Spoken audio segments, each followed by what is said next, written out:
The objectives of the agency. This is especially important for a fairly newly established agency. What are their goals?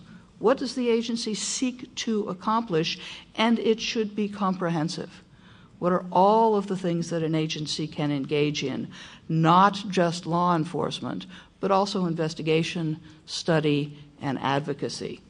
The strategic plan should not be merely out in the cloud, but try to bring its priorities down to earth by naming them and setting timetables.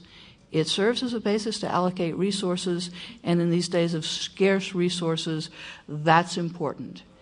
If the agency doesn't have a plan, the first or the loudest voice that gets into the agency head's office may be able to seize those resources, even though they're not the most important thing on the table. A plan should also not be static. It must be subject to review, and then the question is how often. So the agency that changes its strategic plan annually risks not being effective because it's tacking wildly in the wind. On the other hand, the agency that only reviews its strategic plan every 50 years or so is probably not flexible and nimble enough. So 3 to 5 years tends to be about the average. The process of the strategic plan should include both the requirements of the agency. There are likely external mandates imposed by law. These may include merger review, sector oversight, responding to inquiries by legislatures. These are not things that can be pushed aside and ignored. But beyond that, the agency very likely will have important discretionary policies. This is the agency's opportunity to make its mark, to set its goals. But it has to be practical. Every agency is limited in terms of its powers and authorities. Do you have subpoena power? Are your remedies civil, administrative, or criminal? Can you convene a grand jury? How do you get your information? What resources are available? The agency considers these things within the agency's doors, but involving the vast community of external stakeholders is important to make a strategic plan complete and useful and accepted. Now here, Doug may stand up and start throwing things. What are the strategic priorities? It is not merely a numbers game. And deciding the priorities is the first opportunity for the agency to decide who it is and where it's going. And as you can see, these are several different options. They are not consistent. You cannot do everything all the time. Does the agency want to prioritize consumer welfare? On the other hand, are there economic sectors in trouble that should be the priority? Or are there institutional factors that come early on as important? For example, building legitimacy and expertise. So setting the priorities is not something that can be imposed by outside, but has to come from within the agency. Beyond that, it is not sufficient to make a beautiful plan and put it in a drawer. You have to communicate it internally so that all of the staff not only understand but buy into and will proudly and efficiently effectuate the plan. And the plan has to be disseminated to all of these stakeholders, other government ministers, the legislature, sector regulators, businesses, consumer regulators. They should all be part of developing the plan without controlling it, and a part of appreciating the plan once it begins to become operationalized. And finally, reevaluating the plan is an ongoing process. Are the priorities about right? Is the agency following its own priorities, and is it meeting its goals, or is it out there wandering blindly in the wilderness? So the strategic plan is occurring at 30,000 feet. Going from the macro to the micro is what competition agency effectiveness is all about. This is bringing the strategic plan to individual projects. Effective project development or effective project delivery means choosing amongst the priorities. This should not be terribly challenging because your plan has set your priorities. Project management may be a serious challenge because antitrust lawyers and economists are not necessarily managers.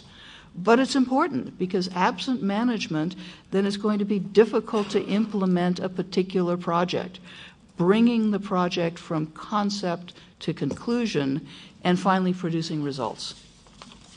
A project is defined as a single piece of work with a defined lifespan, purpose, scope, and objectives using specified resources.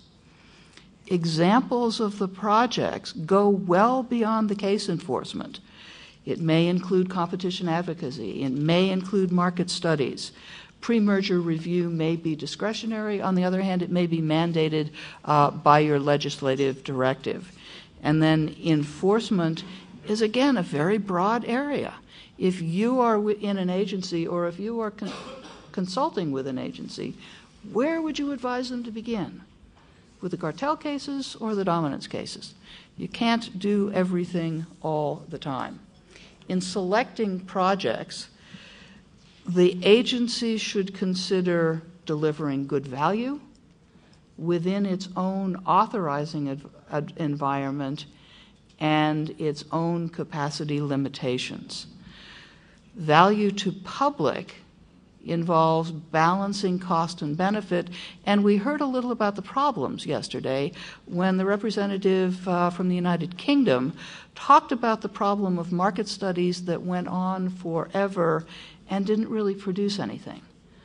So that project may not have delivered as much value as it might have. The authorizing environment recognizes that the agency doesn't act in a vacuum. It must consider the other stakeholders, especially those with a choke over its budget. And finally, its own capacity may be a serious problem these days, so agencies have to work smart rather than choosing project after project and being unable to put any of them into ultimate effect.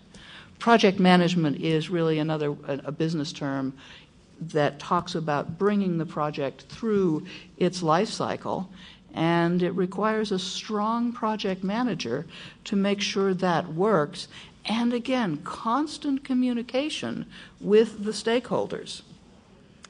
Implementing the project means bringing it to a conclusion, successfully managing the individual case to produce a result that is valued. There has to be a project team that is staffed, that is funded, that is organized, that has a useful plan, that has a way of gathering information and making sure of quality. Quality control is important, and the project team will need to check its results frequently during the life of the project. It may even be a good idea to have periodic moments when the team gets together and decides whether this is a go or no-go project. Sometimes projects that are very complicated and difficult, people get attached to them, and the project goes on for weeks and months and years and is unable to be brought to a successful conclusion. At some point, the team has to control the quality and pull the plug.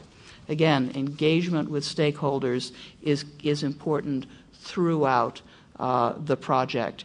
And producing output, finally, really varies depending on the type of project that the agency has chosen. And a law enforcement project will likely be involving investigation and result in a case with some sort of a beneficial enforcement result. It may be civil, it may be criminal, it may be administrative, but it should contribute to consumer welfare in that particular enforcement action and also promote general deterrence. An advocacy project is quite different. Here we're simply trying to build a competition culture and, again, educate those stakeholders. Market studies, on the other hand, gather information.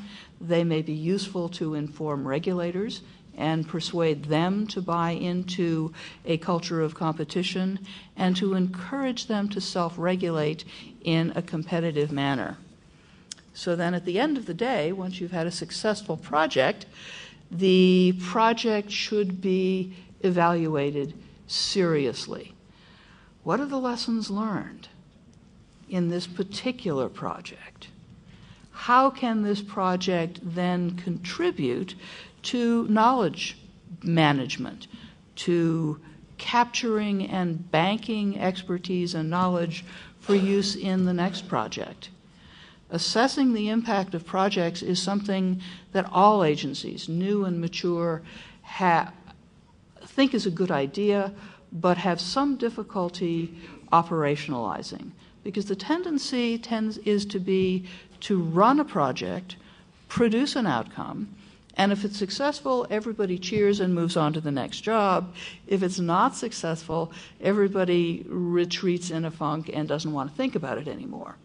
But think about merger enforcement, or for that matter, any kind of enforcement.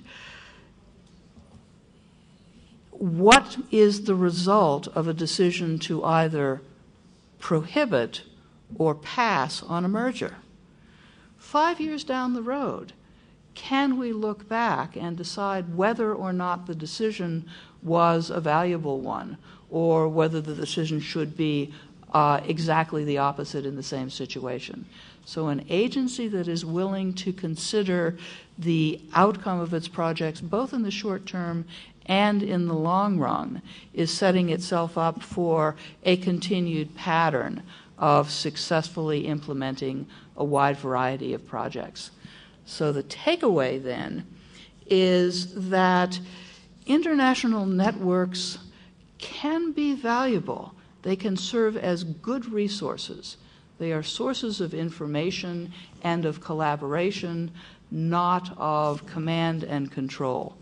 They allow agencies to take advantage of institutional knowledge and cooperate with colleagues. Strategic planning is necessary to set priorities and allocate the resources, and effective project delivery takes the plan and translates the agency mission into specific activities. It involves the stakeholders, it produces valued outcome, and then we have a virtuous circle of agencies that continue to be effective over the long term. Now, much of this discussion comes from the ongoing ICN workbook project on effective agency activity, both strategic planning and effective project delivery. I have both of those chapters here, and I'd rather not carry them home if anyone would like the hard copy, or I can send you the link. It's all available on ICN's virtual network. So I hope I've been at least a little bit provocative, and I'll turn the clicker over to Commissioner Kovacic.